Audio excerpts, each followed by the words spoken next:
on prône un cessez-le-feu en général pour engendrer de la paix, pour engendrer de la diplomatie. Qui aujourd'hui, au monde, prenez même Donald Trump, croit en une paix possible avec les mollahs. Ah oui. Croit en une négociation possible avec les mollahs. Vous ne dites pas que c'est de la manipulation sur le programme qui ne serait pas détruit. Je parle pas de ça, vous allez voir, la mise en scène est parfaite. Vous avez donc un Donald Trump qui est l'homme de fait, qui impose un cessez-le-feu.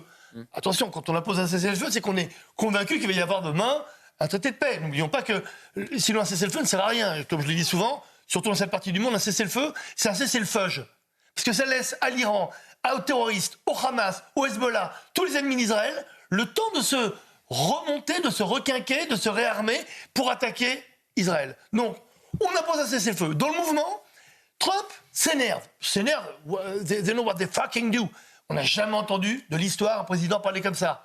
C'est qu'il s'énerve, il monte de l'agacement. Et là, comme par miracle, Jill Evans, alors qu'on sait qu'il n'y a pas un papier de cigarette entre eux, dit « Oh là là, attention, on n'a peut-être pas tout détruit ». Mais le scénario est parfait. Pourquoi ? Comme bad cop, good cop, pendant les dernières semaines, qui était incarné le bad cop par Netanyahou qui attaquait, et le good cop, Trump, qui disait « Mais non, moi j'ai fait le tour des pays, vous allez voir, on va avoir la paix ». Et in fine, ils ont attaqué ensemble. Il est en train de se passer la même chose. Jill Evans va être le bad cop. Et le good cop, c'est Trump qui veut être contraint d'avoir à réattaquer le régime des mollahs.